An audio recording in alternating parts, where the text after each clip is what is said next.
একজন সফল খামারি হওয়ার জন্য আপনাকে প্রথমত নির্বাচন করতে হবে আপনি কি গরু দিয়ে খামার শুরু করবেন। আসলে আমরা জানি আপনাদের সবচেয়ে কোনটা বেটার হবে, ষাঁড় গরু, বকনা গরু, না গাভী গরু, নাকি বাছুর গরু। প্রিয় খামারি ভাইরা, আপনার হাতের পুঁজি যদি খুবই কম হয়, আপনি যদি একদমই রিস্ক ছাড়া খামার শুরু করতে চান, তাহলে আপনাকে যেটা করতে হবে সেটা হচ্ছে গরু মোটা তাজা গরু, মানে ষাঁড় গরু।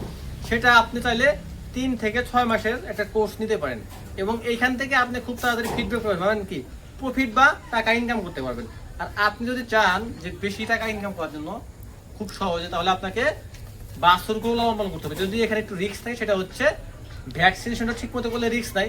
আর এটা এই বাছুর গরুর ক্ষেত্রে সবচেয়ে বড় রিস্ক হচ্ছে সেটা হচ্ছে ল্যাম্পি স্কিন ডিজিজ। আপনি যদি ভ্যাকসিনটা করতে পারেন তাহলে এখানে কোনো রিস্ক নাই, এখানে আপনি খুব ভালো একটা প্রফিট ইনকাম করতে পারেন। এখানে একটু কষ্টটা একটু কম, কারণ বাছুর গরুকে গোসল করানো থেকে শুরু করে ওদের খাদ্য খরচ সবকিছুই একদম সহজলভ্য আর কি। তো তারপরে যেটা আছে সেটা হচ্ছে গাভী গরু লালন পালন করা। আমরা জানি একটা দুধের গাভী কিনতে গেলে 2.5 লক্ষ থেকে 3 লক্ষ টাকা লাগে ভাই। এখন সেই গাভীটা কিনে যদি আপনি প্রতারিত হন, তাহলে কিন্তু আপনার খামার কিন্তু শুরুতেই শেষ। তাহলে আপনি কি করতে পারেন, আপনি যদি দীর্ঘ পরিসরে খামার করতে চান, তাহলে আপনাকে বাছাই করতে হবে ভালো মানের ভালো জাতের বকনা বাছুর। এবং আপনি আপনার খামারে ধরেন 2 লক্ষ টাকা একটা খামার করছেন, সেইখান থেকে আপনার কোনো টাকা চাই না, মানে 2-1 বছরের ভিতরে আপনার সেখান থেকে 1 টাকাও দরকার হবে না, বরঞ্চ আপনি সেটা শুধু ইনভেস্টই করছেন।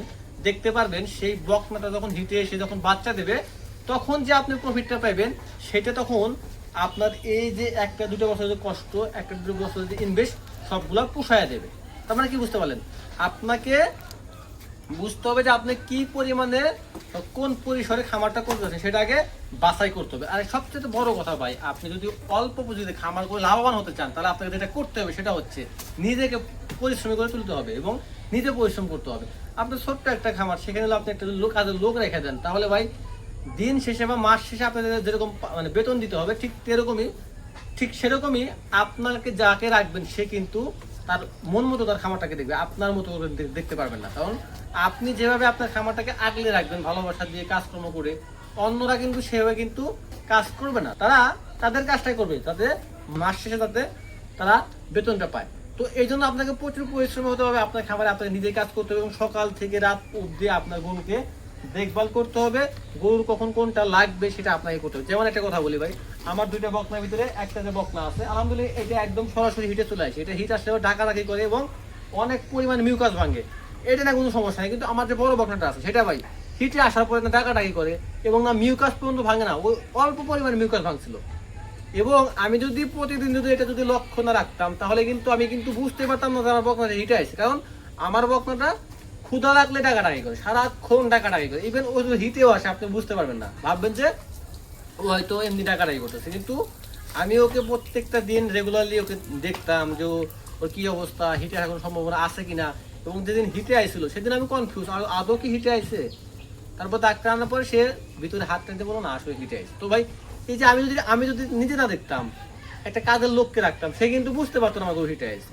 তো এই জন্য আপনাকে ভাই দিন রাত পরিশ্রম করতে হবে, কারণ আপনার তো পুঁজি অল্প। আপনি চাইলেই তো একটা লোক রাখতে পারবেন, আপনার তো আহামরি কোনো বিশাল বড় টাকা পয়সা দিয়ে তো এখানে আসেন নাই।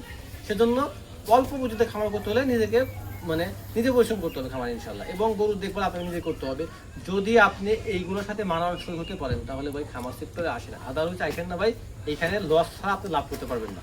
কারণ যারা পরিশ্রমী না, যারা নিজের শরীর থেকে ঘাম জড়াতে মানে অভ্যস্ত না, তারা অন্তত খামার করে ভাই লাভ করতে পারবে না। যার বাপের অনেক টাকা আছে তারা হয়তো মানে বিশাল পরিসরে খামার করে ব্যবস্থাপনা ঠিক রেখে লাভ করতে পারবে। কিন্তু আপনি আমি যে অল্প পরিসরে নিজে পরিশ্রম না করলে খামার থেকে একটা পয়সাও লাভ করতে পারবেন, বরং দেখা যাবে যে অল্প পুঁজিটা ইনভেস্ট করছিলেন সেটা পুরো দেবে ধরা খেয়ে বসে আছেন। তো ভাই যদি নিজেকে একটু পরিশ্রম করে তুলতে পারেন, তো আসেন ইনশাল্লাহ এখানে আল্লাহর রহমতে হয়তো এখান থেকে আপনি সফল হতে পারবেন। কারণ এটা হচ্ছে হালাল একটা রিজিকের ব্যবস্থা এবং কৃষিকাজটাই আমার কাছে সবচেয়ে প্রিয় কাজ। আমি যদি এটা বেছে নিছি, কারণ এটা করতে যেমন ভালো লাগে, এখানে আমি তৃপ্তি পাই। যে সকল ভাইরা আছেন বিদেশে আছেন প্রবাসী, তারা অনেক সময় ভাবেন যে ভাই বাসায় দেশে যে একটা খামার করবেন, তাদেরকে বলবো ভাই খামার করার আগে আপনি অন্তত 7 বার করে ভাবেন যে আপনি পরিশ্রম করতে পারবেন। এবং প্রবাসে থাকার সময় আপনি আপনার বাড়ির লোককে 2-1টা গরু কিনে দেন, তারা একটু অভ্যস্ত হয়ে যায়। কারণ ভাই এইখানে কিন্তু আপনি একলা পরিশ্রম করতে পারবেন না, আপনার ফ্যামিলির মধ্যে আপনাকে সাপোর্ট না করে, তাহলে ভাই এইখানে টিকে থাকাও রিস্ক। আমি যতই বলি যে আমি একা সবকিছু করি, আসলে কিন্তু এরকম কিছু না। আমাকে এইখানে অনেকেই ফ্যামিলি মেম্বার আমাকে নানাভাবে সাহায্য করে। তো এইখানে সাপোর্ট দরকার মাস্ট বি। একটা তো মেন্টালি সাপোর্ট দরকার, যাতে সবাই যাতে আপনাকে একটু উৎসাহ দেয়। দ্বিতীয়ত মানে বাহ্যিক যে আরো যে মানে কাজকর্মগুলো আছে সেখানেও আপনার অন্যের হেল্প দরকার।